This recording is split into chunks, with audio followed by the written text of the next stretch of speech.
I've been trying to do it right. I've been living a lonely life. I've been sleeping here instead. I've been sleeping in my bed.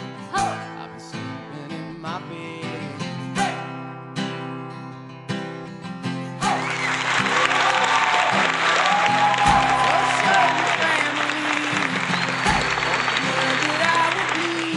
Well, hello, and welcome to the Mills Connection Show. Today I have Terry Smith, Hollywood writer, producer, screenwriter, author.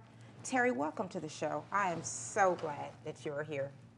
Oh, it's a pleasure to be here. I mean, and a matter of fact, you flew in today. I think you're probably one of the first guests that has ever flown to be on our show. You're moving up, girl. So thank you. You're getting me all the way out of Florida to come up here to see you. That's unusual. I'm such an introvert.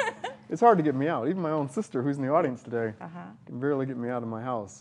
But that is just, I just want to say thank you so much.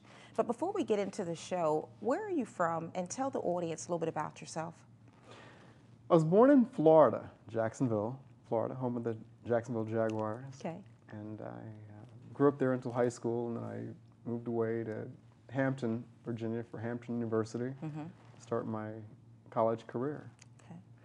I'm married. I have a 17-year-old son, a 16-year-old stepdaughter, and I've kind of made a complete circle in the world of writing, from starting out in film and TV, now to theater and books. All right. Okay, well, the next thing I want to talk about is we have all this up here, surviving head trauma. You said in '84. What kind of head trauma? Can you talk about that? Well, it goes back to my freshman year at Hampton. When I started out, I was on a 4-year ROTC scholarship to be commissioned as an officer in the military, and my plan was to stay in the military into the rank of major, and after major, be elected to the Senate. And of course, a couple of terms in the Senate will take me to the White House. Okay. But in 1984, after my freshman year, I went off for ROTC summer training, officer candidate school. And while employed on active duty for that training, a 65 mile an hour, 3-ton truck flipped and rolled several times, changed my life, ended my military career, and hopes of the White House. Oh my God. Yes. So, traumatic brain injury, that's what my latest book is about. All right, well, how long was the recovery? Tell me about it. I mean, talk more about it for people who are watching the show, who've had an experience or know someone that has an experience like that. Well, I tell you, Carla, it's something that you go through, and you, or at least I, did not understand why it happened to me. I was special. I was a recipient of a 4-year scholarship with a stipend, all my books paid for. I thought I had it made. I was going to be commissioned as an officer in the military and work my way to the White House. And then this terrible thing happened because of the negligence of a bunch of knuckleheads driving just recklessly. Okay. And in 1984, when that truck flipped and my head crushed into the concrete. Oh my God. It was such a devastating experience, not only because it ended my dreams and plans, but it killed me. I flatlined twice during brain surgery. Oh God. So I was awakened to a whole new world of reality. The reality that I knew before traumatic brain injury was not the same. I was not the same person. I had transformed after just a few seconds of an act, 65 miles an hour, rolling 200-300 feet. Seems like a lot, but it only takes that long. And there was a Marine dead. And so someone died? Oh yeah, a Marine was killed. I mean, we're talking a 3-ton vehicle. If you can imagine a 3-ton truck, that's a big personnel carrier. Yes, it is. And there were 20 officer candidates in the back. So when it 65 miles an hour flipped and rolled, Marines were scattered like toys. Oh God. And the truck was crushed like a clay toy. So it drastically changed the lives of virtually everyone in the back of that truck. some candidates were fortunate enough to, of course, go back to training that same day unscathed. One died, and a couple of us were left critically injured. How long were you in the hospital? Initially, after the accident, for 4 months. But 4 months in the hospital? That's just the initial treatment. Okay. After that, it was off and on until now. I mean, it took 3 years before I was able to go back to school. So I was out for 3 years to recover enough to handle the academic pressure of undergraduate study. But I still see doctors. In fact, I just left an appointment yesterday for continued treatment. It's a never-ending process. Oh, it's God. an unending healing. Well, thank God you're here, and you're here with us. That's the Yes. most important Yeah. thing. All right, well, how did you get from the head trauma to Hollywood?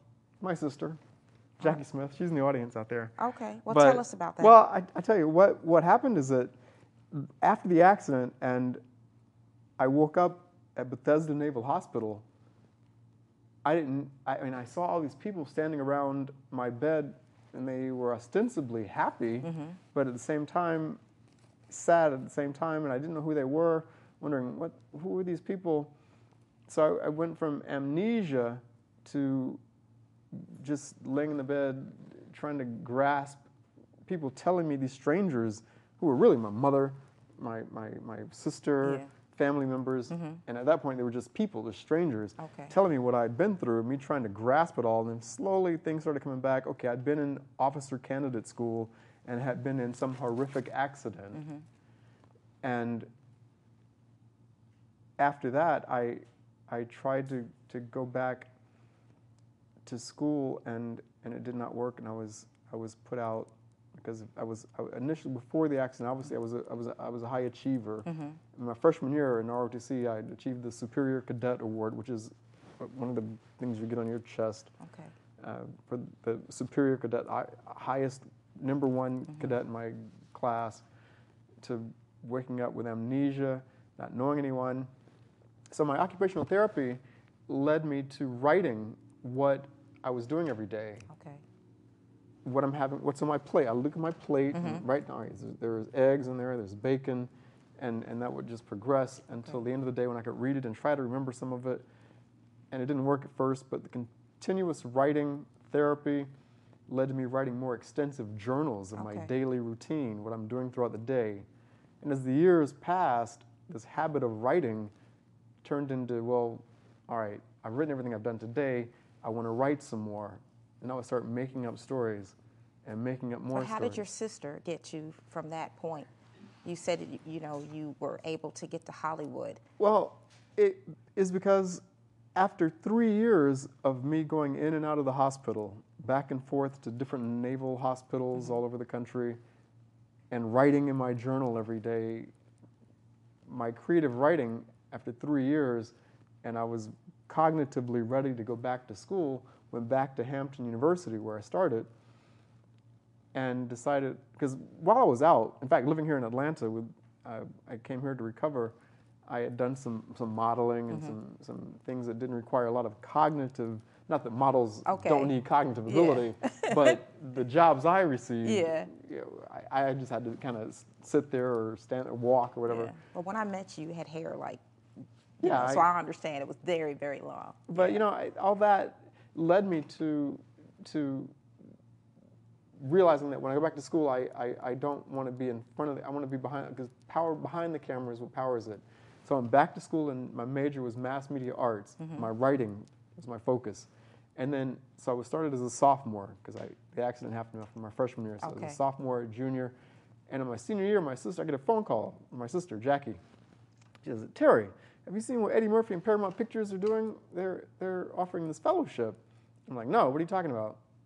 And of course, I go to the newspaper. Back then, the internet wasn't prevalent, so we had to do the old school, look it up. Read. Okay. We had to go to the paper and flip pages, and I found it. And there it was, the fellowship from Paramount Pictures and Eddie Murphy Productions. And Hampton University was not one of the schools listed on the list of schools that they were searching. So I said, well, that's not right. That's not right. So I then went to the public relations department at Hampton University and got a package of information about Hampton and who we were, and contacted the people at Paramount who were doing the fellowship and sold them on Hampton. I said, we should be one of the schools included, and we were. And because of my sister's phone call, I made Hampton on the list and then got the fellowship. That's awesome. So you got to work with Eddie Murphy? Yes. What other celebrities have you worked with? I thought you might ask that question. Because I've worked with so many people out there. I mean, when you say work with celebrities, I mean, celebrities come in different forms. There are people behind the scene, in front of the camera.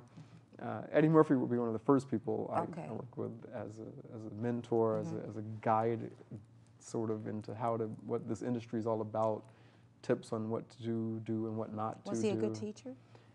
He laid down some things that I didn't really want to believe, but later learned in time to be true about the industry. So yes, he was. Right. And in fact, I thought you might ask that question. My list is so long, I didn't want to leave anybody out. Yeah. Some of the biggest people, one of my first favorite people was Janae Dubois. She played Willona on Good Times. That's right. She was one of my first people out there. But do your shout outs. Well, yeah, Janae, she was good. She had done her work with Janet Jackson. Okay. So she hired me to write a proposal to send through Janet to get to Michael, but things, it's Hollywood. It's, right. Peter Falk, Columbo. Remember, I worked on his show. So Peter Falk was a trip. He was a wild man. Tom Bosley, remember? I do. Tom Bosley with Angela Lansbury from Murder, She Wrote. Yeah. Exactly. Jimmy Smits from L.A. Law. That's right. Susan Day, Harry Hamlin, Dean Stockwell, Bill Cosby, Patti LaBelle, Scott Bakula, Blair Underwood, Julia Roberts, Angelica Houston. Wow. Mariska Hargitay. In fact, Mariska. And she's still working on, what is it? What is that law? It's Law and Order or something. Yeah. It's when we met. She was young. She was younger than I was. We were both young. Okay. It was a show called Tequila and Bonetti. She was a young police officer. Okay.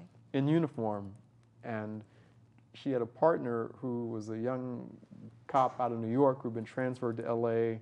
and they were partnered up, and they had a dog, a canine dog, and we worked together with trying to make the dog think out loud, and it was a mid-season pickup show, so it didn't last long, but Mariska and I became good friends. All right, well, what are you working on now, Terry? Right now, this year, 2012, is my year to kind of do this, kind of promote what I've done. I'm not writing anything at this moment. I mean, I've written, for television and film and 3 books, 3 plays. So this year I thought I would take a year off to just kind of promote and just throw some thoughts around for my next project. Okay. For the people who are in the audience, a person that wants to be an author, be a writer, do you have any advice for a newcomer? Yes. What would you tell somebody for today? It's a little different. Like you said, we have the internet. Things have changed. So someone that wants to come up the ranks, what would they do? Well, the first thing is you have to have a passion. I mean, everyone says, I want to write. Most people I talk with anyway, they say, I want to write. I want to write a book. I want to write a movie. I want to write something about my life. But you really need to have more than just a desire. There has to be something burning inside your soul, like a passionate need to write. Like my brain trauma, to me it was a survival mechanism. I mean, to write. My writing was my grasp of a slice of time that I would otherwise forget because the traumatic brain injury didn't afford me the ability to remember things. So to me, writing was a lifeline. So if you have a lifeline to write, that would be the first step. And then the second thing is not to imitate. I see a lot of new stuff out here that's come out since I worked in LA and since I've started writing books and plays, and I see a lot of repetition. I see a lot of historical things, and it's just, I mean, how many ways can you tell the story of bigotry?